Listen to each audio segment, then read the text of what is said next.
একেবারে প্রথমেই দশের খবরে প্রথম যে খবরের দিকে আমরা নজর রাখবো সেটা হচ্ছে বাংলাদেশের আজকে ত্রয়োদশ সাধারণ সংসদ নির্বাচন এবং যেখানকার ছবি ধরা পড়ছে বিভিন্ন ভোট গ্রহণ কেন্দ্রে মানুষের উৎসাহ এবং ভিড় দেখতে পাওয়া যাচ্ছে। তবে উল্লেখযোগ্য বিষয় হচ্ছে এবার কিন্তু আওয়ামী লীগ তারা কিন্তু এই নির্বাচন প্রক্রিয়ায় অংশগ্রহণ করতে পারেনি। আমরা দেখতে পাচ্ছি তারেক রহমানের পোস্টার এবং একাধিক জায়গায় ভোট গ্রহণ কেন্দ্রে ভোটারদের ভিড়।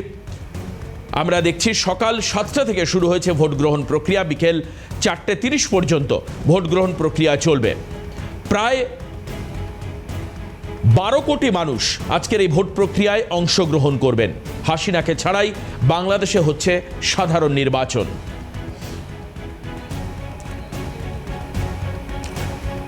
আমাদের প্রতিনিধি কথা বলেছিলেন ভোট দিতে আসা সাধারণ মানুষ যারা ভোট প্রক্রিয়ায় অংশগ্রহণ করছেন। কি বলছেন তারা আজকে ত্রয়োদশ সাধারণ নির্বাচনে ভোট দিতে যাওয়ার আগে? শোনাবো তাদের কথা। Work for the country, work for the nation. We'll have a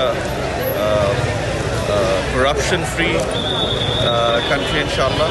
So let's hope for the best. Right now, I have a mixed feeling. On one hand, I'm happy because this is the first time I'm voting, and on the second hand, it's still the same people. Right? We did not really get any new candidates for this constituency, so that's a little bit disappointing. But I'm happy that I'm being able to vote for the first time. Who are competing here in this constituency? Who are the major candidates here? Major candidates, I would say it's definitely between Tareq Rahman of BNP and Dr. Khaliduzzaman of Jamaat. The rest of the people, I don't really know who they are. I don't really know what they stand for or what they... আমরা দেখতে পাচ্ছিলাম যে সমস্ত প্রবাসীরা বাইরে থাকেন, বিদেশে থাকেন, তারাও কিন্তু আজকে ভোট প্রক্রিয়ায় অংশগ্রহণ করবার জন্য তারা এসে উপস্থিত হয়েছেন বাংলাদেশে। কারণ আজকে ত্রয়োদশ সাধারণ নির্বাচনে মোট 299টি আসনে ভোট হচ্ছে।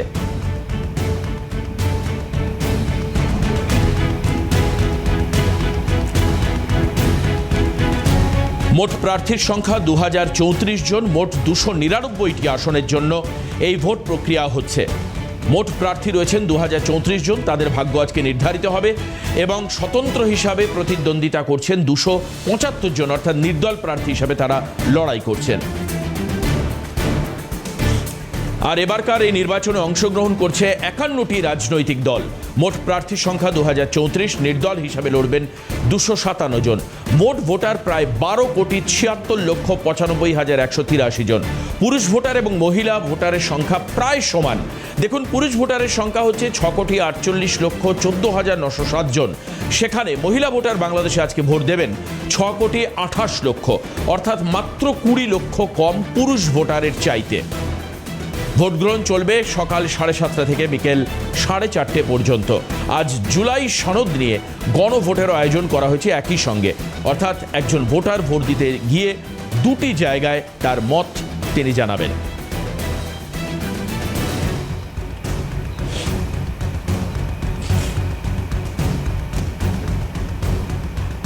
আমরা দেখতে পাচ্ছি যে সমস্ত যারা দল রয়েছে, আওয়ামী লীগের সমর্থক, যারা বিএনপির একটা পরিসংখ্যান, জামাত, এনসিপি সহ একাধিক রাজনৈতিক দল যারা এবার অংশগ্রহণ করছে। কিন্তু উল্লেখযোগ্য বিষয় হচ্ছে বাংলাদেশের আগস্টের যে বিপ্লব হয়েছিল, অর্থাৎ 5ই আগস্ট 2025 সাল হাসিনা দেশ ছেড়ে চলে এসেছিলেন, তারপরেই কিন্তু আমরা দেখতে পেয়েছি যে আওয়ামী লীগের উপর একটা গণতান্ত্রিক প্রতিরোধ যেটা বলা হচ্ছে তারা তৈরি করেছে এবং সেখানে আওয়ামী লীগ এবারকার নির্বাচনে কিন্তু অংশগ্রহণ করছে না। অর্থাৎ যারা গতবার শাসন করেছিল বাংলাদেশকে সাধারণ নির্বাচনের ফলে জয়ী হয়ে এসে, তারাই এবার নির্বাচনে অংশগ্রহণ করছেন। এটা কিন্তু একটা গুরুত্বপূর্ণ বিষয়।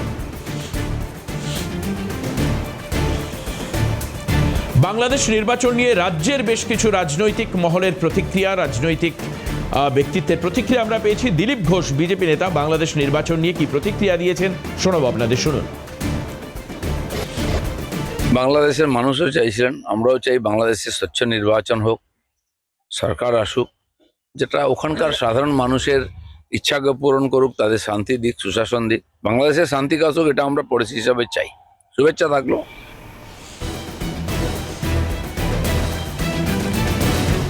আর আমরা এখন এই মুহূর্তে যে ছবি দেখতে পাচ্ছি, খালেদা জিয়া পুত্র তারেক রহমান অর্থাৎ বিএনপি প্রধান, তিনি ভোট দিতে এসেছেন এবং ভোট দিয়ে তিনি বেরিয়ে এসেছেন এবং সেই সময়কার ছবি আমরা দেখাচ্ছি আপনাদের, দেখুন।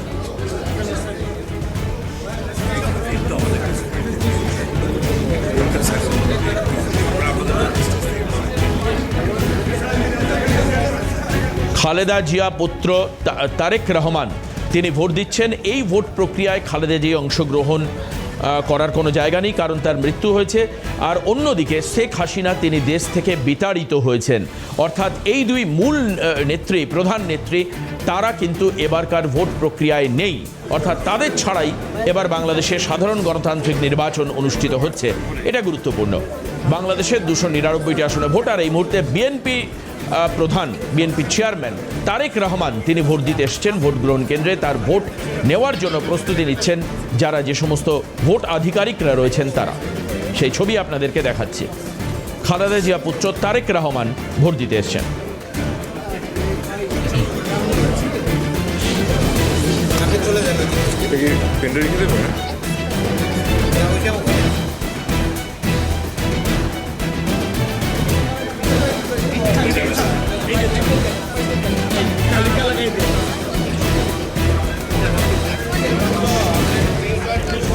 এই মুহূর্তে টেলিফোনে আমরা পেয়েছি আন্তর্জাতিক সম্পর্ক বিশেষজ্ঞ দেবাশিস নন্দী আমাদের সঙ্গে রয়েছেন। দেবাশিস দা, আপনাকে স্বাগত জানাই। আমি দেবাশিস রয়েছি স্টুডিওতে।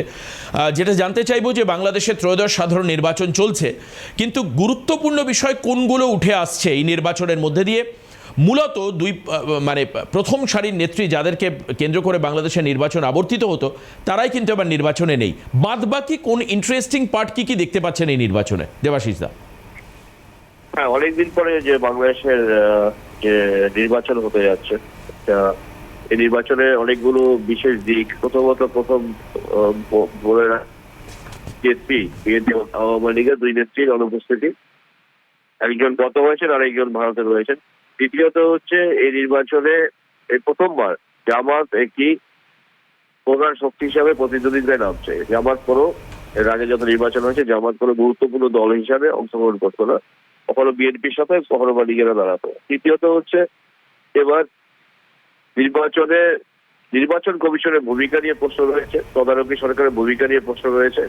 অর্থাৎ সুষ্ঠুভাবে নির্বাচন আদৌ হবে কিনা, হলে পরে গণনায় কি হবে, এই নিয়ে আশঙ্কা রয়েছে আন্তর্জাতিক মহলে এবং বাংলাদেশের যারা দলগুলো রয়েছে, জামাত বাদের অন্যান্য দলগুলো, ইভেন বিএনপি, তাদের আশঙ্কা রয়েছে। চতুর্থত যেটা প্রশ্ন সেটা হচ্ছে যে আওয়ামী লীগের ভোট ব্যাংক কোন দিকে যাবে। আওয়ামী লীগের ভোট ব্যাংক প্রায় 40%-এর কাছাকাছি এখনো রয়েছে। তো তাদের ভোট ব্যাংক কোন দিকে যাবে? অনেকে বলছেন যে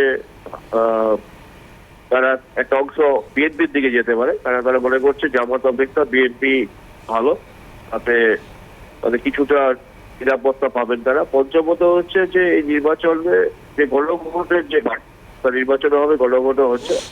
গণভোট যদি হয় তাহলে বাংলাদেশের যে সাংবিধানিক ভবিষ্যৎ সেটা কিন্তু একটা বড় প্রশ্নচিহ্নের সামনে দাঁড়াবে, কারণ সেখানে বাংলাদেশের যে জাতীয় যে চরিত্র দেশে, সেটা অনেকটা চেঞ্জ হয়ে যাবে। ধর্মনিরপেক্ষতা সহ অন্যান্য মৌলিক অধিকার, নারীদের যে ভূমিকা, তাদের যে পড়াশোনা, তাদের যে চাকরি করার অধিকার, এগুলো নিয়ে অনেকটা শরিয়া আইনের একটা প্রতিফলন দেখা যেতে পারে। ষষ্ঠত যেটা গুরুত্বপূর্ণ সেটা হচ্ছে যে বাংলাদেশের এই মুহূর্তে যে অবস্থা, সেখানে যে এনসিপির মতো দল যারা হঠাৎ করে গড়ে উঠেছে এবং তারা জামাতের সাথে জোট বেঁধে তারা যে সরকার গঠন করার যে জন্য মরিয়া, সেখানে দেখা যাচ্ছে যে নির্বাচন অভিজ্ঞতাই নেই। অর্থাৎ এই অপরিণত রাজনৈতিক দল ভবিষ্যতে যদি ম্যানিপুলেট করে ক্ষমতায় আসেও, তাহলে বাংলাদেশের সাধারণ মানুষের ভবিষ্যৎ কি হবে? উপরন্তু এই নির্বাচনে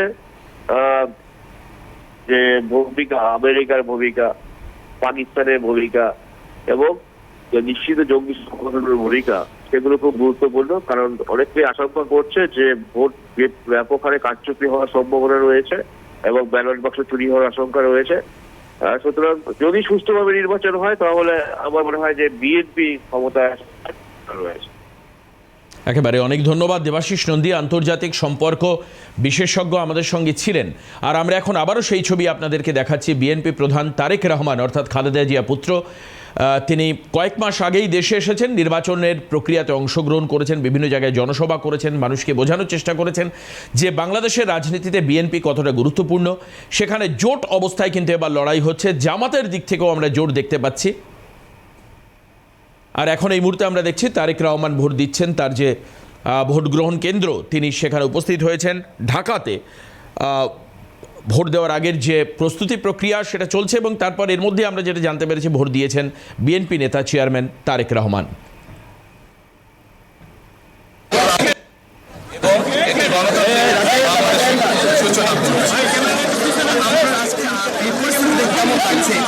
নির্বাচনী পরিবেশ সারা বাংলাদেশ কেমন দেখছেন আপনি? বাংলাদেশের খবর এখন আমি পাইনি, বিভিন্ন জায়গা থেকে কিছু অনাকাঙ্ক্ষিত খবর আমরা পেয়েছি, যেটা কাম্য নয়। আমরা যেভাবে বিশ্বাস করি, আমরা যেভাবে বিশ্বাস করি যে আইন শৃঙ্খলা বাহিনী তারা বিভিন্ন জায়গায় সেসব গণতান্ত্রিক ঘটনা দমন করেছে।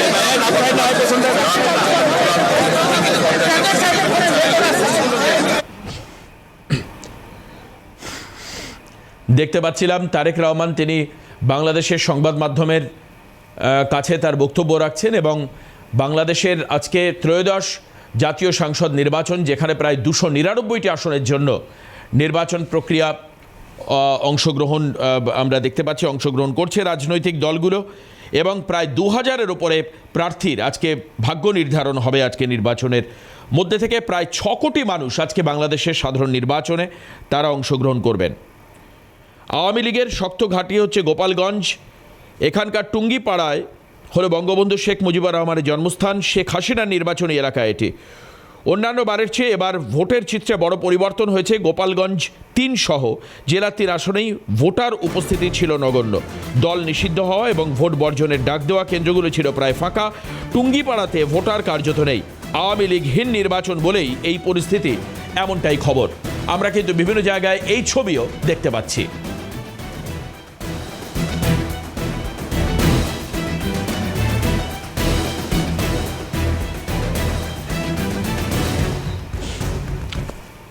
আর এই মুহূর্তে আমাদের সঙ্গে বাংলাদেশ থেকে আমাদের অতিথি রয়েছেন মনিরুল ইসলাম রবি, বিএনপি নেতা। আমি স্বাগত জানাবো মনিরুল সাহেবকে আজকে অনুষ্ঠান। খুব ভালো লাগছে অনেকদিন পর আপনার সঙ্গে আবার কথা বলে। আপনি বারবার করে সাধারণ নির্বাচন, গণতন্ত্র প্রতিষ্ঠা বা একটা স্বাভাবিক বাতাবরণ বাংলাদেশে তৈরি হবে সেই স্বপ্ন দেখতেন। আগে যখন আগস্ট আন্দোলনের পর আপনি বারবার করে আমাদের প্যানেলে এসছেন মনিরুল সাহেব, আপনি সেই স্বপ্নই দেখেছিলেন। আজকে কিন্তু সেই সাধারণ নির্বাচন হচ্ছে, এবং আমি যেটা আপনার কাছে জানতে চাইবো যে বাংলাদেশের স্থিতাবস্থার জন্য এই যে রাজনৈতিক যে দলের প্রয়োজন বা একটা শক্তি প্রয়োজন, কোন একটা রাজনৈতিক দলকে ক্ষমতায় আসতে হবে, এই যে ছবিটা, এটা কিভাবে কি আশা করছেন, এবং বিএনপির মাধ্যমে কতটা সাধারণতন্ত্র বা গণতন্ত্র প্রতিষ্ঠা করা যাবে বলে আপনি মনে করছেন এখন এই মুহূর্তে এই টালমাটাল পরিস্থিতিতে? ধন্যবাদ দাদা, আপনাকে নমস্কার, এবং আপনার মাধ্যমে আমাদেরকে যারা শুনছেন এবং দেখছেন সবাইকে আমি আমার দল বিএনপির পক্ষ থেকে শুভেচ্ছা অভিনন্দন জানাচ্ছি। দাদা, আমাদের যে সংগ্রাম এবং ইতিহাস, 2400 জনতার রক্তদান, তার মাধ্যমে আজকের এই নির্বাচন। আপনি জানেন দাদা, আমার নেত্রী, আপসন নেত্রী বেগম খালেদা জিয়া 7.5 বছর কারাগারে অন্তরীণ ছিলেন, স্বৈরাচারের কারাগারে। তিনি এই ভোটের জন্য লড়াই করেছিলেন এবং শেষ মুহূর্তে উনি আমাদেরকে ছেড়ে চলে গিয়েছেন। আজকে আমরা অত্যন্ত আবেগ আপ্লুত হয়ে কেন্দ্রগুলিতে উপস্থিত হয়েছি, এবং আমাদের ভোটাররা যারা আমাদেরকে পছন্দ করেন, আমাদের শুভাকাঙ্ক্ষীরা সবাই স্বতঃস্ফূর্তভাবে ভোট কেন্দ্রে আসছে এবং তারা ভোট দিচ্ছেন। কিন্তু বাংলাদেশের একটা অংশ, যেটা নাকি জামায়াত এবং শিবির মৌলবাদী সংগঠনগুলি গত রাত্রে যে তাণ্ডব চালিয়েছিল, কেন্দ্রগুলি দখল করার জন্য পায়তারা করেছিল, অর্থ দিয়ে ভোট কেনার যে প্রবণতা তারা শুরু করেছিল, সেখান থেকে আমাদের জনগণ তাদেরকে প্রতিহত করেছে। সাধারণ নাগরিক এবং গণতন্ত্রপ্রিয় মানুষ তাদেরকে প্রতিহত করার কারণে আজকে সকাল থেকে সম্পূর্ণ নির্বিঘ্নে আমাদের যারা ভোটার এবং নির্বাচক মণ্ডলী তারা কেন্দ্রে উপস্থিত হচ্ছেন। স্বতঃস্ফূর্তভাবে মহিলারাও অনেকে ভোট দিচ্ছেন, এবং পুরুষরা লাইন দিয়ে দীর্ঘ লাইনের সারিতে দাঁড়িয়ে ভোট দেওয়ার জন্য অপেক্ষা করছেন। আমি স্বাগত জানাই বাংলাদেশের এই গণতান্ত্রিক উত্তরণে। আমাদের জনসাধারণ এবং ভোটার এবং আমাদের নির্বাচক মণ্ডলী যেভাবে সাড়া দিয়েছেন, সেটা আসলে একটা দৃষ্টান্ত হয়ে থাকবে, মাইল ফলক হয়ে থাকবে বলে আমি আশা রাখি। তবে গণতান্ত্রিক রীতিতে সকল দলকেই রাজনীতিতে অংশগ্রহণ করা উচিত, কিন্তু এই মুহূর্তে আমাদের একটা বৃহত্তর সংগঠন আমাদের সাথে নির্বাচনে আসতে পারেন নাই।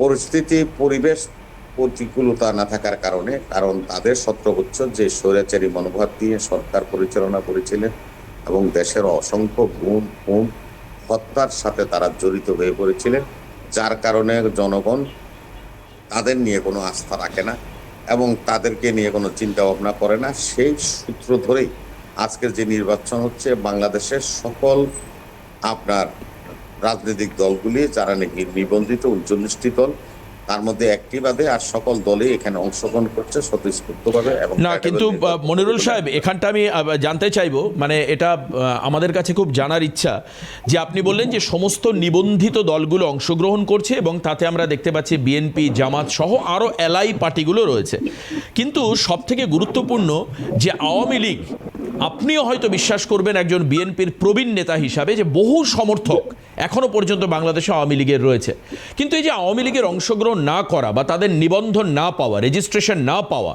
এটা কতটা গুরুত্বপূর্ণ? আপনি এর মধ্যেই আপনার বক্তব্যে অন্তত 3-4 বার গণতন্ত্রের কথা বলেছেন, তাহলে কি গণতন্ত্র রক্ষিত হলো?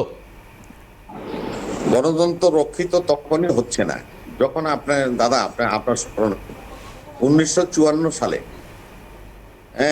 ভারতবর্ষের সবচেয়ে প্রবীণ সংগঠনটি কমিউনিস্ট পার্টি নিষিদ্ধ হয়ে গিয়েছিল, চারু মজুমদার আন্ডারগ্রাউন্ড পার্টিতে চলে গিয়েছিল। আমি সেই সূত্র ধরেই বলতে চাই, পরিবেশ পরিস্থিতি এবং দলগুলির রাজনৈতিক কর্মকাণ্ড এবং ক্রিয়াকলাপের কারণে অনেক সময় দলগুলি নিষিদ্ধ হয়ে যায়। সারা পৃথিবীতে নজির আছেন এবং সেটা ভারতবর্ষে অসংখ্য নজির আছেন। ভারতবর্ষে একসময় জামাতে ইসলামী নিষিদ্ধ হয়ে গিয়েছিল, কমরেড মুজাফফর আহমদ সাহেবের কমিউনিস্ট পার্টি নিষিদ্ধ হয়ে গিয়েছিল। তো আমি সেজন্যই বলছি যে নিষিদ্ধ হয়ে যাওয়ার অর্থ এই নয় যে গণতন্ত্র বিঘ্ন হচ্ছে, কারণ তাদের কার্যকলাপের জন্যই তারা নিষিদ্ধ হয়েছে। এই জন্যই কিন্তু জনগণের যে গণতান্ত্রিক মনোভাব, তাদের যে ভোট প্রয়োগ এবং তারা যে সরকার গঠনে তাদের যে নির্বাচক মণ্ডলীর চিন্তা ভাবনার কোনো হেরফের হয়েছে বলে আমার কাছে ধারণা নাই। আচ্ছা, একটা জায়গা আমি আপনাকে জিজ্ঞেস করি, যেখানটা যে আওয়ামী লীগের শক্ত ঘাঁটি বলে পরিচিত হচ্ছে গোপালগঞ্জ এলাকা, এবং আপনি জানেন যে শেখ মুজিবুর রহমানের জন্ম ভিটে রয়েছে টুঙ্গিপাড়া এলাকায়। আপনাকে আমি বলতে চাইবো মনিরুল সাহেব, যে ওই কেন্দ্রে সেরকম কিন্তু মানুষ উপস্থিত হচ্ছেন না। মানে আপনি কি এই ব্যাপারটা নোটিস করছেন বাংলাদেশের মাটিতে বসে, যে আওয়ামী লীগ অধ্যুষিত এলাকায়, আওয়ামী লীগের সমর্থক অধ্যুষিত এলাকায় মানুষ ভোট প্রক্রিয়ায় অংশগ্রহণ করতে যাচ্ছেন না? আবার আপনাকে আমার একই প্রশ্ন, তাহলে কি গণতন্ত্র রক্ষিত হচ্ছে?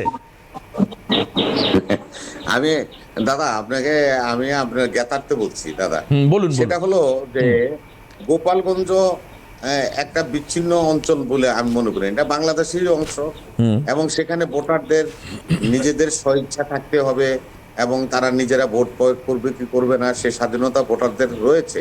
আমি এই মুহূর্তে যেটা জানি, গোপালগঞ্জের টুঙ্গিপাড়া যেখানে শেখ মুজিবুর রহমান সাহেবের বাড়ি, সেই কেন্দ্রে এখন ভোট চলছে। আমার কাছে যে তথ্য আছে, বিএনপির প্রার্থী হলো জিলানি এবং আপনার হিন্দু ঐক্যজোটের প্রার্থী হলো অ্যাডভোকেট গোবিন্দ চন্দ্র পারামানিক।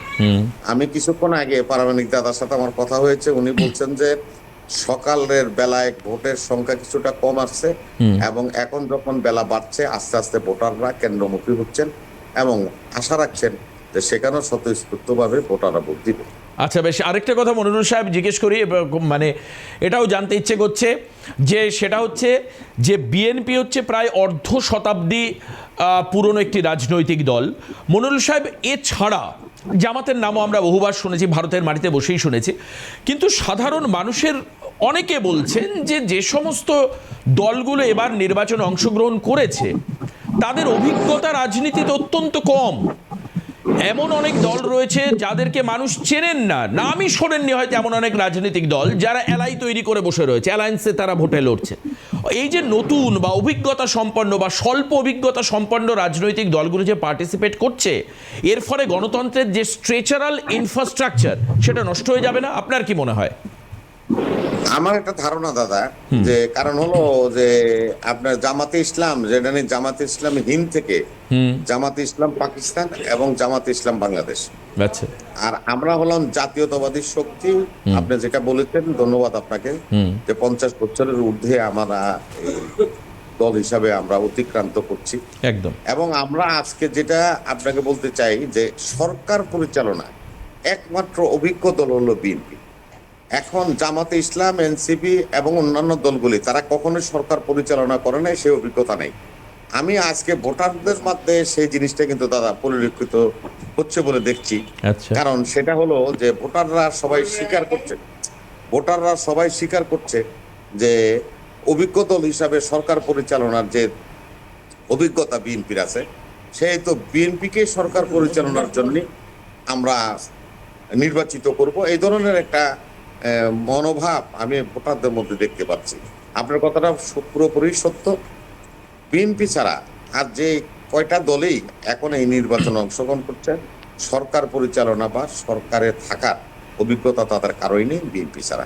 একেবারে আরেকটা জায়গা মনিরুল সাহেব, খুব ইন্টারেস্টিং কোয়েশ্চেন এটা, সেটা হচ্ছে আপনি নিজের বক্তব্যে একেবারে প্রথম দিকে বললেন যে আপনাদের নেত্রী, বিএনপি নেত্রী খালেদা জিয়া দীর্ঘদিন কারাগারে বন্দী ছিলেন এবং তদুপরি তিনি অসুস্থ ছিলেন, অর্থাৎ তার নেতৃত্বে দলকে পরিচালনা করার জায়গায় এক জায়গায় একটা অভিভাবকহীনতা আপনারা ফিল করেছেন। কিন্তু এরপর তারেক রহমান সাহেব এসছেন বিদেশ থেকে, তিনি অল্প সময় হলেও দেশের মাটিতে রয়েছেন। এই যে তারেক রহমানের নেতৃত্বে যে বিএনপি এখন পরিচালিত হচ্ছে, এতে এই রাজনৈতিক দল অর্থাৎ বাংলাদেশের এই মুহূর্তের এক্সিস্টিং পলিটিক্যাল পার্টিগুলোর মধ্যে সবথেকে পুরনো রাজনৈতিক দল নতুন করে অক্সিজেন পাচ্ছে কি? নির্বাচনের পরে আবার তারেক রহমান বিদেশে চলে যাবেন কিনা বা কি হবে না হবে, বাংলাদেশের মানুষ ট্রাস্ট করতে পারছে এখন এই মুহূর্তে চেয়ারম্যান দ্বারা পরিচালিত, তারেক রহমান দ্বারা পরিচালিত বিএনপিকে? কি আপনি কি মনে করেন?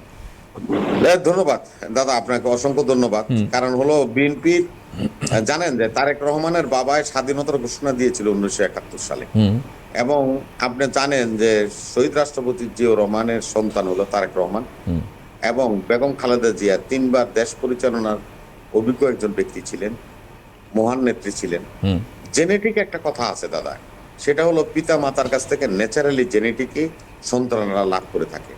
সেই হিসাব করলে দেখা যাবে যে মানে জিয়াউর রহমান সাহেব এবং খালেদা জিয়ার সন্তান হিসাবে একটা স্পেশাল পাওয়ার তারেক রহমান সাহেবের কাছে আছে, আমাদের চেয়ারম্যান সাহেবের কাছে। এবং তার অভিজ্ঞতা, দীর্ঘ কারাবাস, দীর্ঘদিন প্রবাসে থেকে যে অভিজ্ঞতা সঞ্চয় করেছেন। এবং দাদা আপনি মনে রাখবেন, আমাদের নেত্রী কিন্তু কারাগারে যাওয়ার আগে থেকেই উনি ভারপ্রাপ্ত চেয়ারম্যান হিসাবে দায়িত্ব পালন করার সুযোগ পেয়েছিলেন, এবং আমাদের নেত্রী বুঝতে পেরেছিলেন যে উনি কারা অন্তরীণ হয়ে যাবেন, তার অনুপস্থিতিতে দলটা পরিচালনা করার জন্য কাকে দেওয়া যাবে। তিনি সুচিন্তিত চিন্তার মাধ্যমেই আমাদের তারেক রহমান সাহেবকে ভারপ্রাপ্ত চেয়ারম্যান করেছিলেন। উনি দীর্ঘ 10 বছর এই দল পরিচালনা করার অভিজ্ঞতা আছে, আর এখন বর্তমানে ওনার মায়ের অনুপস্থিতিতে উনি চেয়ারম্যান হিসাবে দায়িত্ব পালন করছেন। দাদা আপনি এই জিনিসটা বুঝবেন যে 50 লক্ষ লোক যেখানে দাঁড়িয়েছিল তারেক রহমানকে স্বাগত জানানোর জন্য, এবং আপনারা দেখেছেন আমাদের নেত্রীর অন্তদানের পরে তার যে মানে সৎ কার্যগুলি চলছিল এবং তার জানাজা হচ্ছিল, সেখানে কোটি কোটি লোকের উপস্থিতি সেখানে আমরা লক্ষ্য করেছি। দেশবাসী, আপনারা দাদা ভারত থেকে বসেও আপনারা দেখেছেন, এবং আপনার টিভির মাধ্যমে আর অন্যান্য চ্যানেলের মাধ্যমে আমাদের চেয়ারম্যান তারেক রহমান সাহেবের অসংখ্য সাক্ষাৎকার আপনারা নিয়েছেন। তার ম্যাচুরিটি, তার কথা বলা, তার রাজনৈতিক প্রজ্ঞা, এই সম্বন্ধে কোনো প্রশ্ন উঠানোর মতো অবস্থা এখন তারেক রহমান সম্বন্ধে নাই।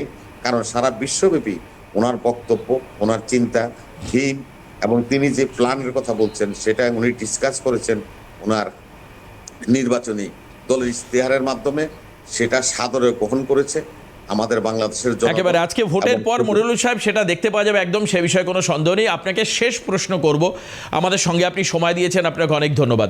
এটা একটু, এই প্রশ্নটা একটু বিতর্কিত হতে পারে মনিরুল সাহেব, আপনি রাগ করবেন না, আজকে নির্বাচনের দিন। আমি যেখানটা জানতে চাইছি যে একটা পারসেপশন ঘুরছে যে সেটা হচ্ছে যে জামাত ক্ষমতায় আসুক বা বিএনপি ক্ষমতায় আসুক, তারা আমেরিকার আমি কি বলবো, আমেরিকার নির্দেশে তারা কাজ করবে, অর্থাৎ আমেরিকা পুতুল নাচাবে আর বাংলাদেশের সরকার পুতুলের মতো নাচবে। এই যে পারসেপশন তৈরি হচ্ছে জিও পলিটিক্সে, যে বাংলাদেশের এখন নিজের করার আর কিছু থাকবে না, আমেরিকার দাসত্ব স্বীকার করে নেবে বাংলাদেশ, এরকম মনে করা হচ্ছে। এবং এর মধ্যে একটা ডিলও নাকি হয়েছে 3-4 দিন আগে, আমি যেটা শুনতে পাচ্ছি, বাংলাদেশের মানে আমেরিকার সঙ্গে বিএনপি প্রধানেরও হয়েছে, জামাতেরও হয়েছে, অর্থাৎ যে রাস্তায় যাক না কেন আমেরিকার হাতে থাকবে বাংলাদেশ। আপনি কি তাই মনে করেন? হ্যাঁ, এটা একটা দাদা কিন্তু একটা ভালো প্রশ্ন করছেন আপনারা, এই জন্য আমার একটা অসংখ্য ধন্যবাদ আবারও দিচ্ছি। কেন জিও পলিটিক্সে এখন যে অবস্থায় আমেরিকা গ্লোবালি ফেস করতেছে, আপনারা দেখেন ভারতের সাথে সেদিন সামরিক চুক্তি হলো, আপনাদের প্রধানমন্ত্রী মোদির সাথে আমেরিকার কিন্তু একটা সামরিক চুক্তি হলো। আমরা এটাতে, কারণ আমেরিকার মৃত্যু কখনো ভারত ছিল না, যেখানে সোভিয়েত ব্লকে আপনারা ছিলেন দীর্ঘদিন। ইন্দিরা গান্ধীর সাথে প্রায় 20 বছরের একটা সামরিক চুক্তি ছিল সোভিয়েত ইউনিয়ন। সেটা থেকে বের হয়ে এসে মোদি এখন আমেরিকার সাথে সামরিক চুক্তি করছে গ্লোবাল পলিটিক্সের কারণে। আমি জানি না কতটুকু সত্য আপনার বক্তব্যটা, যে ডিল করেছে, ডিল করতে পারে এমনটা আমার মনে হয় না। কারণ হলো বাংলাদেশে আমাদের যে অবস্থান, আমরা যে কথাটা সবসময় বলে থাকি, ভারত আমাদের কাছের বন্ধু এবং তারপরে নিয়ারেস্ট বন্ধু হিসাবে তাদেরকে আমরা সবচেয়ে বেশি প্রাধান্য দিয়ে থাকি। এবং আমেরিকা গ্লোবালি এখন বিশ্বটাকে পরিচালিত করে, সেই তো তাদের সাথেও আমাদের বন্ধুত্ব আছে। সমভারে চীনের সাথেও আমাদের একটা ভালো সম্পর্ক আছে। আপনারা জানেন বাংলাদেশ জাতীয়তাবাদী দল ইসলামী মূল্যবোধকে বিশ্বাস করে এবং আমাদের ইসলামিক কান্ট্রিগুলি ওআইসিতে আমাদের একটা শক্ত অবস্থান আছে এবং আমাদের প্রয়াত রাষ্ট্রপতি জিয়াউর রহমান সেই অবস্থানটা তৈরি করে গিয়েছেন। এবং সে কারণে তারেক রহমানের প্রতি ইসলামিক কান্ট্রিগুলির কিছু দুর্বলতা আছে এবং তারা সবাই তাকে পছন্দ করেন তার বাবার কারণে, মায়ের কারণে। আমি আপনাকে আশ্বস্ত করতে চাই, আপনি যে তথ্যটা উপস্থাপন করেছেন সেটা জামাতে ইসলামের বেলায় কতটুকু প্রযোজ্য জানি না, তবে আমরা ভোটের উপরে বিশ্বাস করি, জনগণের উপরে বিশ্বাস করি। আমেরিকা, ভারত বা অন্য কোনো রাষ্ট্রের প্রতি আমরা বিশ্বাস করি না, কারণ ভোটে নির্ধারণ হবে জয় পরাজয়, কে নেতা হবে কে নেতা হবে না।